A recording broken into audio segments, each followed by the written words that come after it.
शुरू करते हैं न्यूज पथ पर सफर। सबसे पहले आपको दिखाते हैं ऐसी तस्वीरें जिनका जिक्र सरे रहा है। ये तस्वीरें सुर्खियों में भी है और सोशल मीडिया पर भी है। इनसे आपका बाखबर होना बेहद जरूरी है क्योंकि चौराहे पर इन्हीं की चर्चा है। राज्यपाल को समन भी है। उपराष्ट्रपति जगदीप धनखड़ ने उत्तराखंड में केदारनाथ और बद्रीनाथ के दर्शन किए। वो सुबह सबसे पहले केदारनाथ पहुंचे, जहां उन्होंने बाबा केदार की पूजा अर्चना की। इस दौरान उपराष्ट्रपति के साथ उनकी पत्नी भी मौजूद रही। केदारनाथ के बाद उन्होंने बद्रीनाथ में भी पूजा की। इससे पहले गुरुवार को वो गंगोत्री धाम भी पहुंचे थे।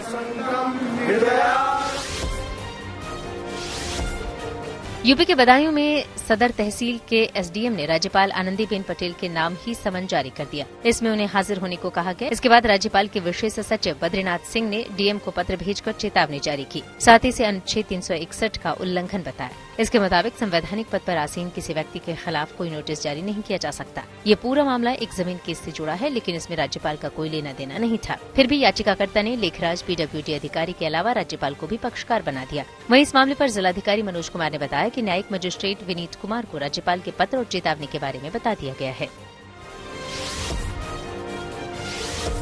राघव चड्ढा के बाद आम आदमी पार्टी के एक और नेता शादी के बंधन में बंधने वाले हैं। दरअसल आम आदमी पार्टी के नेता और पंजाब सरकार में कैबिनेट मंत्री गुरमीत सिंह मेघेर की शादी मेरठ की रहने वाली डॉक्टर गुरवीन कौर के साथ तय हुई है। डॉक्टर गुरवीन मेरठ के बड़े कारोबारी भूपेंद्र सिंह बाजवा की बेटी हैं। फिलहाल गुरवीन कौर गुरुग्राम के मेदांता अस्पताल में रेडियोलॉजिस्ट हैं। इसी रविवार को मेरठ के एक होटल में ही उनकी सगाई होगी और अगले महीने 7 नवंबर को पंजाब के मोहाली में शादी समारोह का आयोजन किया जाएगा। फिर अगले दिन यानी 8 नवंबर को चंडीगढ़ में रिसेप्शन का कार्यक्रम आयोजित होगा। इस शादी को लेकर दूल्हे और दुल्हन दोनों के घरों में तैयारियां जोरों पर हैं।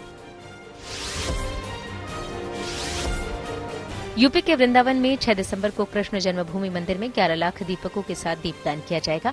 यह ऐलान वृंदावन में राष्ट्रीय चिंतन शिविर में किया गया। ये शिविर श्री कृष्ण जन्मभूमि संघर्ष न्याय समिति की ओर से लगाया गया था, जिसमें देश विदेश के कृष्ण भक्तों ने भी हिस्सा लिया।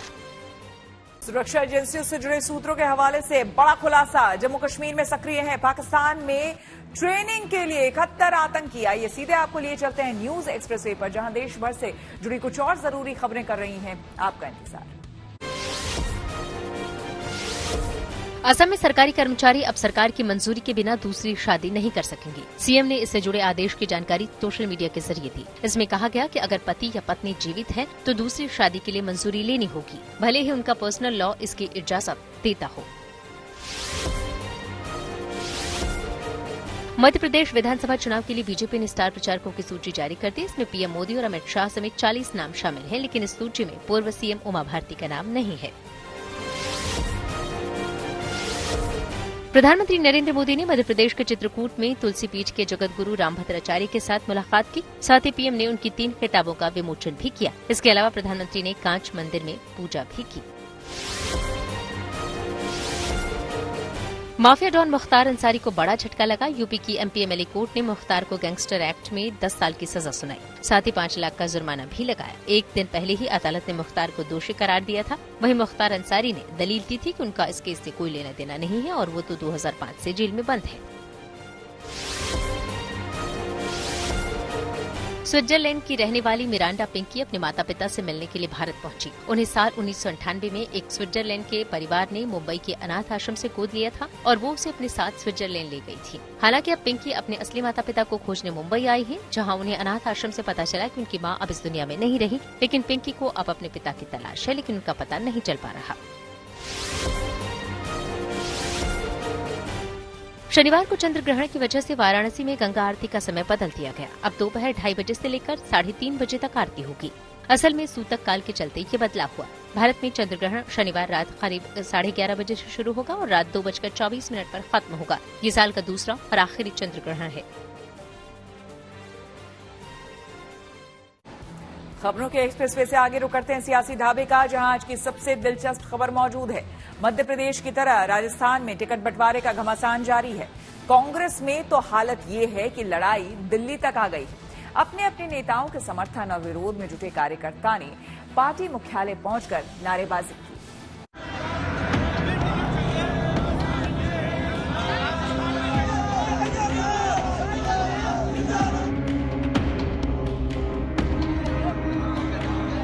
चुनावी टिकट के लिए दावेदार क्या क्या नहीं करते, लेकिन पार्टी मुख्यालय पर जो हो रहा है उसे देखकर शायद कांग्रेस का आलाकमान भी हैरान होगा। हैरानी की बात भी है क्योंकि मसला राजस्थान की सीटों का है, लेकिन हंगामा दिल्ली में कांग्रेस दफ्तर पर किया जा रहा है।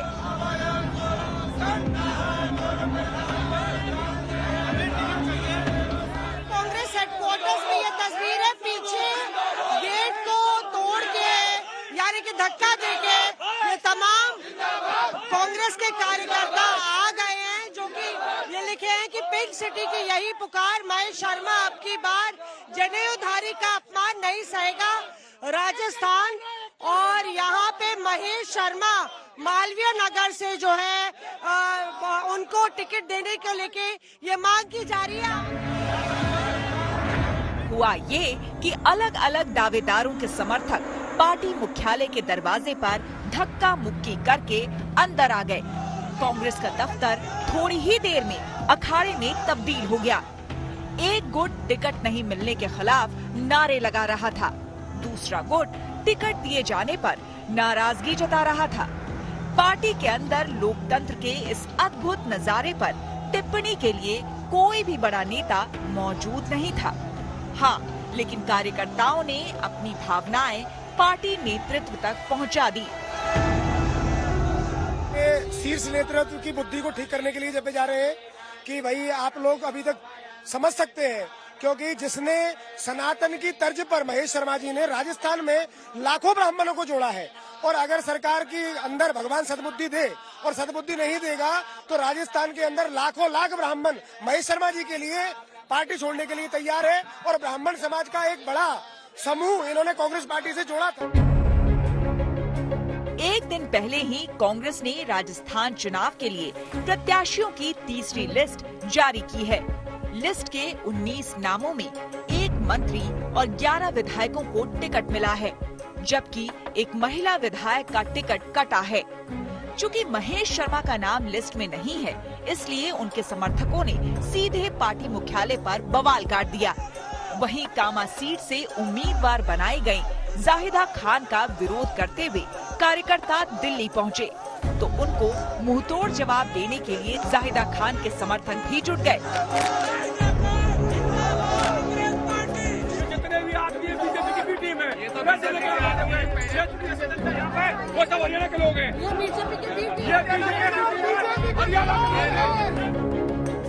राजस्थान की 200 सीटों के लिए कांग्रेस अभी तक 95 उम्मीदवारों को फाइनल कर चुकी है, लेकिन कई सीटों को लेकर तगड़ा विरोध है, जो पार्टी के लिए बड़ी सिरदर्दी है। ये अलग बात है कि कांग्रेस इस घमासान को पार्टी की ताकत बता रही है। कोई असंतोष नहीं है, सारे लोग कांग्रेस पार्टी के कार्यकर्ता हैं, पहली बात तो। और कौन सी पार्टी में आप इतने वर्षों से पॉलिटिकल पार्टीज को कवर करते हैं, आपको भी पता है कि टिकटों की मांग कहां पर ज्यादा होती है, जहां पर सबको पता है कि कांग्रेस की वहां सरकार बनने। टिकट को लेकर राजस्थान कांग्रेस का टकराव जारी है, जो अगर जल्दी ही खत्म नहीं हुआ तो पार्टी की मुश्किल बढ़ सकती है। कांटे की चुनावी टक्कर में नेताओं की बगावत कांग्रेस को भारी पड़ सकती है। ये बात गहलोत अच्छी तरह जानते हैं। हालांकि मुख्यमंत्री टिकट के बवाल को तवज्जो ना देकर सरकार के काम की बदौलत जीत का दावा कर रहे हैं। आज तक जो काम हमने किए हैं पिछले 5 साल के अंदर, आप इस बात से सहमत होंगे कि उसकी क्रेडिबिलिटी पूरे देश में बढ़ी है। पूरे देश में हमारी स्कीमों के बारे में चर्चा होने लग गई है।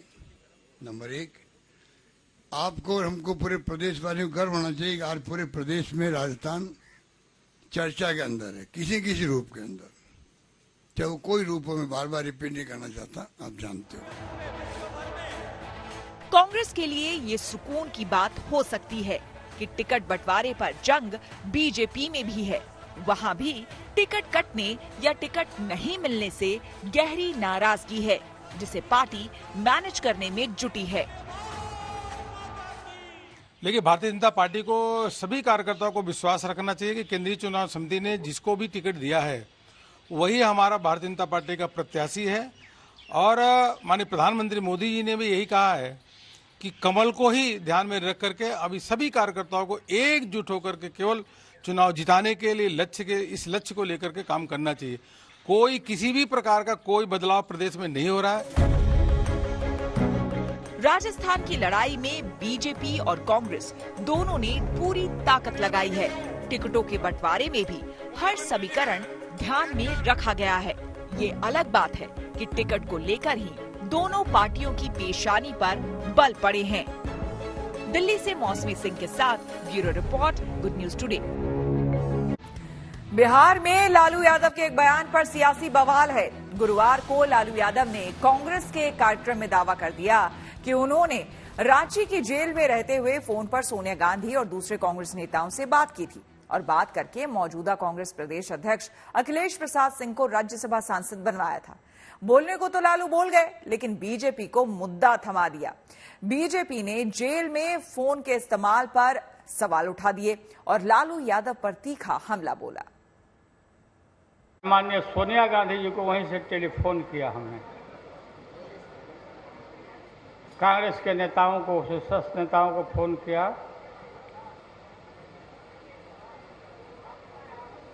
कि अहमद भाई को फोन किया, अहमद भाई को भी, कि हम इनको डिक्लेयर करिए, हम इनको बनाते हैं हम राज्यसभा, वही राज्यसभा के एमपी के रूप में अभी कंटिन्यू कर रहे हैं। सारी व्यवस्था रहती थी, फोन से सोनिया गांधी से बात करते थे। आप इसी से अंदाज लगा लें कि माननीय न्यायालय ने तो जेल में दिया था एक भ्रष्टाचारी को सुधरने के लिए, उसके पाप के किए कर्मों का पश्चाताप करने के लिए, लेकिन वो व्यक्ति जेल के अंदर अय्याशी कर रहे थे, जेल के मैनुअल को तोड़ करके सुख सुविधा प्रदान कर रहे थे। इसलिए जितनी सजा जेल के अंदर बीता है वो सजा फिर से इन पर लागू हो। लालू यादव के खुद के बयान पर संज्ञान माननीय न्यायालय लेके इस पर एक्शन ले, ताकि समाज के अंदर अपराधी और भ्रष्टाचारी का मनोबल गिरे। उम्र भी हो गई है, बड़ा ऑपरेशन भी उनका हुआ है, कभी कभी यादाश्त भी कभी कभी आदमी मिस कर जाता है। लंबे समय से जेल में रहे हैं तो स्लिप ऑफ टंग हो गया होगा कि हमने जेल से फोन किया। न्यूज पर आगे है धन बाजार, जहां शेयर बाजार से लेकर कारोबार तक की सभी अहम खबरें होती हैं और उसका सीधा रिश्ता आपकी आमदनी आपकी जेब से होता है। तो तेज रफ्तार खबरों के बीच ये जरूरी खबरें छूट न जाए, इसलिए सीधे आपको लिए चलते हैं धन बाजार। लगातार गिरावट के बाद हफ्ते के आखिरी कारोबारी दिन शेयर बाजार में तेजी दिखी। सेंसेक्स 635 अंक चढ़कर 63,783 पर बंद हुआ। वहीं निफ्टी ने भी 202 अंकों की छलांग लगाई, ये 19,060 पर पहुंच गया। बैंकिंग, आईटी और मेटल समेत कई शेयरों में तेजी रही। दिल्ली सराफा बाजार में चांदी का भाव गिरा, हालांकि सोने की कीमत में कोई बदलाव नहीं हुआ। मतलब दिल्ली में अब भी 10 ग्राम सोने की कीमत पहले की तरह 62,000 रूपये ही है। वहीं चांदी की कीमत में 400 रूपये की गिरावट आई है। अब 1 किलो चांदी की कीमत गिरकर 74,600 रूपये हो गई है। रिलायंस इंडस्ट्रीज के शेयरधारकों ने ईशा, आकाश और अनंत अंबानी तीनों भाई बहनों को गैर कार्यकारी निदेशक के तौर पर बोर्ड में शामिल करने पर मुहर लगा दी। हालांकि कंपनी के चेयरमैन मुकेश अंबानी ने पहले ही इसका ऐलान किया था और कंपनी के बोर्ड से भी इस प्रस्ताव को मंजूरी मिल गई थी, लेकिन शेयर होल्डर्स से मंजूरी मिलना बाकी था और अब यहां से भी भारी बहुमत के साथ तीनों भाई बहनों को रिलायंस इंडस्ट्रीज के बोर्ड में नॉन एग्जीक्यूटिव डायरेक्टर्स पद पर नियुक्त किए जाने का प्रस्ताव पारित हो गया। और अब रुक करते हैं प्रगति मार्ग का, जहां ऐसी खबरें हैं जो कि देश की तरक्की, प्रगति और लोगों की काबिलियत दिखाती है। वाराणसी की गलियों में घूमने वाले एक स्ट्रीट डॉग की किस्मत चमक गई है। दरअसल नीदरलैंड की एक महिला यहां के एक स्ट्रीट डॉग को अपने देश ले जा रही है। इसके लिए वो तमाम कानूनी प्रक्रिया से गुजरी। उन्हें 6 महीने तक इंतजार भी करना पड़ा। उनकी इस चाहत को पूरा करने में वाराणसी की डॉग केयर संस्था एनिमोटल केयर ट्रस्ट ने उनकी पूरी मदद की। कुत्ते के चेकअप से लेकर पासपोर्ट और वीजा बनवाने तक।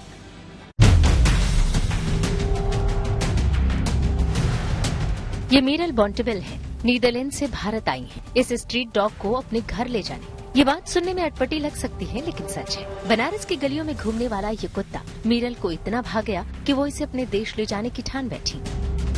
दरअसल मीरल अक्सर भारत आती जाती रहती हैं। बनारस भी कई बार आना हुआ और यही उनकी दोस्ती यहाँ के स्ट्रीट डॉग से हो गई। इन्हें छोड़कर जाना उन्हें अखरता था, सो उन्होंने डॉग केयर संस्था से संपर्क किया, ये जानने के लिए कि क्या वो इन्हें अपने देश ले जा सकती हैं। और जब इन्हें पता चला कि वो इन्हें अपने साथ हमेशा के लिए रख सकती हैं, तो मीरल की खुशी का ठिकाना नहीं रहा। लेकिन ये सब इतना आसान नहीं था, क्योंकि मामला 2 देशों के बीच का था। कानूनी प्रक्रियाओं से गुजरने में 6 महीने लग गए, लेकिन अब वो खुश हैं कि वो इसे अपने साथ ले जा रही हैं। I'm really happy. It has been a long process. I had to wait for 6 months to get her here. And without the help of Animoto, I would never have been able to do it. They were such a help with the paperwork, the vaccinations, passport, microchip, everything. And I'm so happy. I've always wanted to have a dog, and I fell in love with her on the guts. So I'm very happy to bring her home. Banaras की गलियों में मस्ती से घूमने वाला ये देसी कुत्ता अब विदेशी हवा में सांस लेगा। 31 अक्टूबर को ये दिल्ली से नीदरलैंड के लिए उड़ान भरेगा। उससे पहले इस बात की पूरी तस्दीक कर ली गई है कि वो जिसके साथ जा रहा है वो वास्तव में उसे प्यार करता है या नहीं, वो नीदरलैंड में रह पाएगा या नहीं। उसकी सेहत से जुड़े सभी टेस्ट भारत और नीदरलैंड दोनों जगहों पर कर लिए गए हैं। वीजा और पासपोर्ट बना है, अब बस उड़ान भरने की देर है।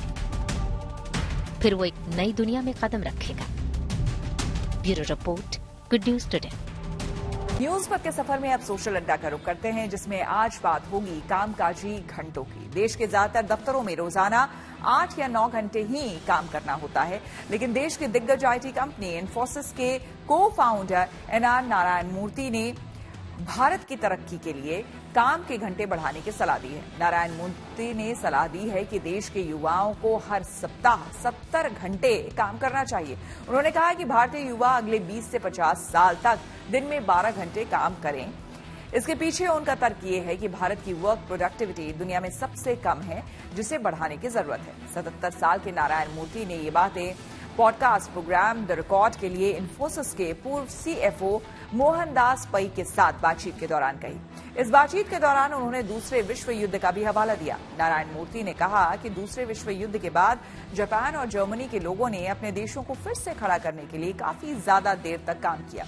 उसी तरह से भारतीय युवाओं को भी ज्यादा देर तक काम करने की जरूरत है, तब तो वो चीन से मुकाबला कर पाएंगे। नारायण मूर्ति ने बताया कि चीन की वर्क प्रोडक्टिविटी बहुत ज्यादा है, क्योंकि वहां के लोग भारतीयों के मुकाबले ज्यादा देर तक काम करते हैं। उन्होंने ये भी कहा कि वर्क प्रोडक्टिविटी में सुधार के अलावा भ्रष्टाचार को खत्म करना होगा। इसके लिए सरकार को कदम उठाने होंगे। फिलहाल नारायण मूर्ति की इस सलाह पर सोशल मीडिया पर बड़ी बहस छिड़ गई है। कुछ लोग इससे सहमत हैं तो कुछ इसे लाइफस्टाइल के खिलाफ बता रहे हैं। इसी सलाह को लेकर हमने कुछ लोगों से बात की और उनकी राय जानी। हफ्ते में अभी यहाँ पर भारत की बात की जाए तो 8 से 9 घंटे वर्किंग कल्चर है। अगर इसको बढ़ाया जाए 12-13 घंटे किए जाए तो क्या हम बाकी देशों को टक्कर दे पाएंगे? देखिए, हम एक साथ आजाद हुए, जापान आजाद हुआ हमारे ही साथ, लगभग। जापान कहाँ चला गया? क्या कारण था? वहाँ एक व्यक्ति अगर रिक्शा वाला भी है तो उस टाइम को खाली नहीं जाने देता। वह देश की बात पेपर लाके और पढ़ेगा। अगर वहाँ आंदोलन भी करते हैं तो एक पैर का जूता लगातार बनाते हैं कि देश का प्रोडक्शन कम ना हो। इस तरह से हमको भी सोचना पड़ेगा। जो भूकंप और परमाणु बम से ग्रसित देश आज वर्ल्ड के 3रे नंबर का देश बना हुआ है, हमारे में क्या कमी थी? अगर वो ऐसा बोल रहे कि वर्किंग आवर्स बढ़ा दे तो अगर इससे कुछ इम्पैक्ट पड़ेगा तो वो एक अच्छी बात है। लेकिन अगर हम जिस टाइम भी हम 6 से 7 घंटे में अगर हम काम कर रहे हैं और हम पूरी मेहनत लगन से शिद्दत से काम कर रहे हैं, पूरा माइंड पूरा टोटली फोकस के साथ कर रहे हैं, तो मेरे को नहीं लगता कि ज्यादा टाइम ड्यूरेशन बढ़ा देने से हम ज्यादा बेस्ट रिजल्ट्स पा पाएंगे। ऐसा मेरे हिसाब से तो ऐसा मानना है नहीं। मेरे को लगता है कि जब हमारे पास युवाओं की कमी नहीं है और युवा बहुत ज़्यादा शक्ति में है हमारे पास, तो हमें ज़रूरत के हिसाब से वर्क आउट बढ़ाना चाहिए। क्योंकि जो बाकी कंट्रीज़ हैं, वहाँ की इकोनॉमी अगर राइज कर रही है तो समवेयर वहाँ के लोग ज़्यादा काम कर रहे हैं। लेकिन ज़्यादा काम करने से हमारी हेल्थ पर उसका गलत इफेक्ट ना पड़े, इस बात को ध्यान में रखना ही पड़ेगा। मैं इसको सजेस्ट नहीं करूँगा, क्योंकि एक 8 आवर्स में जो बंदा काम करता है वो करता है। उसके बाद अगर हम एक्सटेंड करते हैं वर्किंग आवर्स तो वो प्रोडक्टिव नहीं होते हैं। जहाँ पे हम मेंटल हेल्थ की बात कर रहे हैं, वर्क लाइफ बैलेंस की बात कर रहे हैं, वहाँ पे मुझे नहीं लगता 7 घंटे जो 7 घंटे में काम नहीं हो पाया वो 10 घंटे या 12 घंटे में नहीं हो पाएगा। अगर कंपनी के अंदर अगर आप एम्प्लॉय से काम ले रहे हो ना, तो उनके ऊपर प्रेशर नहीं डालना चाहिए आपको।